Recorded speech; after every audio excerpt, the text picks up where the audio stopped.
Pessoal, atenção aí, hein? Entrada no 119.200, hein? Atenção aí. Vou colocar minha ordem aqui e agora é só aguardar o ganho. 500, vamos que vamos, 535, é isso mesmo?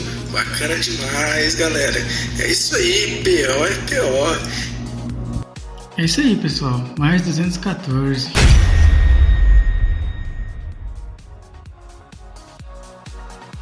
Vou mostrar agora para vocês meu relatório de performance aqui. Como vocês podem ver no real.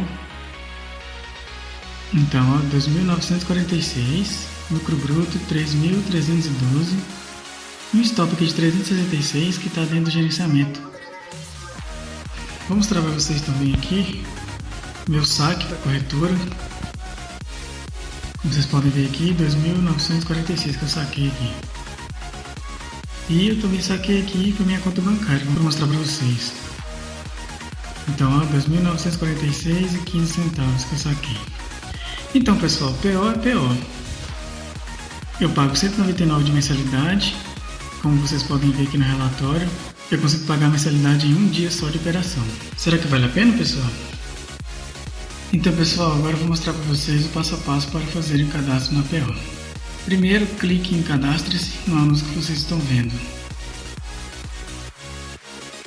Depois, clique em Quero me cadastrar. Coloque seu nome e e-mail. Logo abaixo, coloque seus dados. Depois de colocar seus dados, vai chegar um e-mail da PO na conta de vocês. É só abrir ele e clicar em Ativar conta. Depois é só acessar a sua conta da PO. Clique nessas 3 barras aqui na lateral e em transmissão ao vivo. Pronto, agora é só seguir a live da PO e ganhar dinheiro todos os dias no mercado.